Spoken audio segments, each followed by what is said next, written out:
L'Empire colonial français.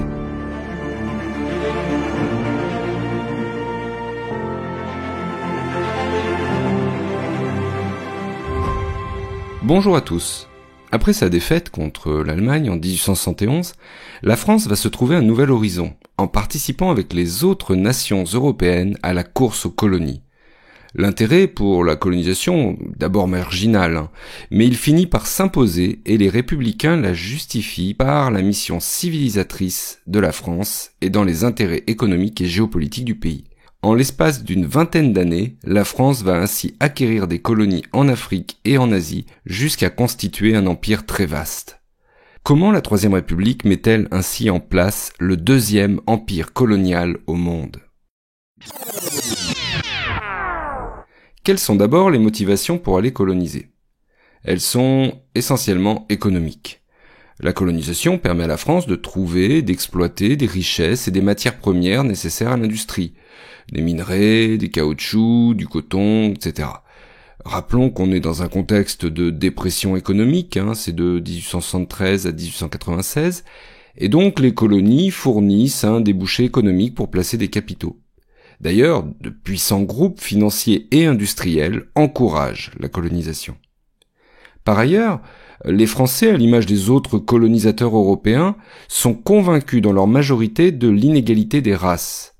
À leurs yeux, les Blancs, et en particulier les Européens, qui sont au sommet de l'échelle, sont supérieurs et les seuls civilisés. Ils entendent donc, dans un effort de partage, presque une mission morale, la fameuse mission civilisatrice, diffuser leur civilisation, qu'ils jugent donc supérieure, à des peuples considérés comme arriérés. Et toujours selon eux, c'est une chance pour ces peuples de recevoir ainsi les lumières de la civilisation. Les églises voient aussi dans la colonisation le moyen d'évangéliser de nouvelles populations. Enfin, en se constituant un empire colonial, la France cherche à accroître son rang de grande puissance, surtout après la défaite contre l'Allemagne en 1870. Les expéditions coloniales entraînent d'ailleurs une concurrence entre les nations et la France n'entend pas se faire distancer.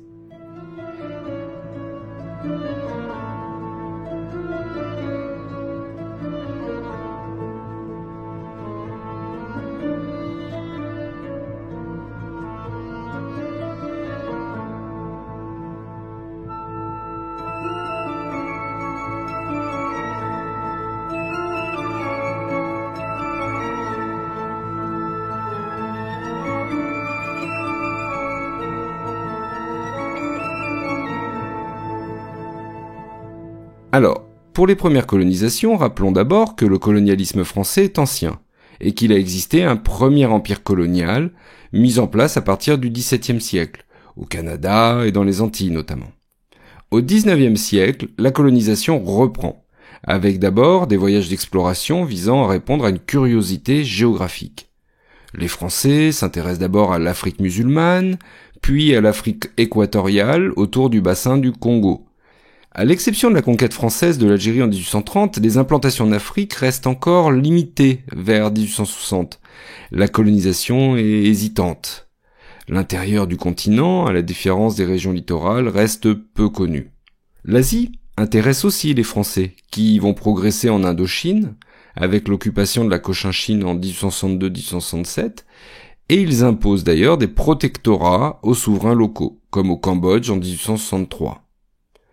En Algérie, enfin, l'État encourage un peuplement français et européen. C'est d'ailleurs la seule colonie où il y a ainsi une incitation au peuplement. Ça, c'est donc le premier temps. Mais l'essentiel de la colonisation va se faire sous la Troisième République et à partir des années 1880. On voit se former alors un parti colonial.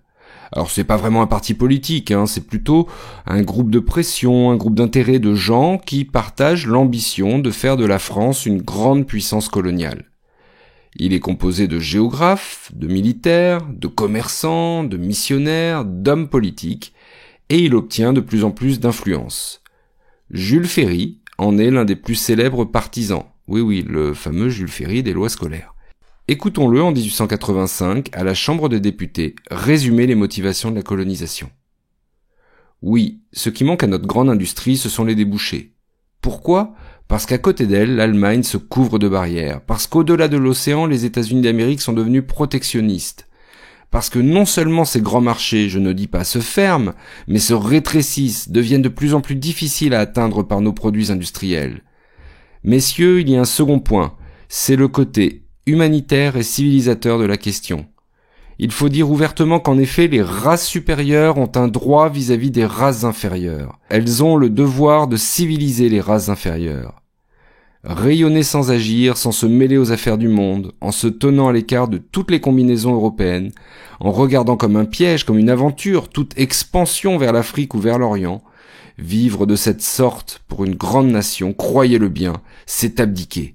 Et dans un temps plus court que vous ne pouvez le croire, c'est descendre du premier rang au troisième et au quatrième.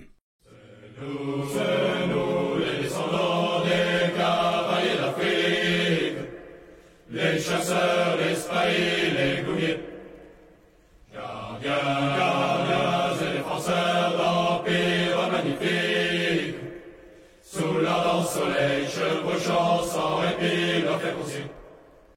Ce parti colonial est minoritaire politiquement, et l'opinion publique se montre assez indifférente à ces questions, mais il parvient cependant à être suivi.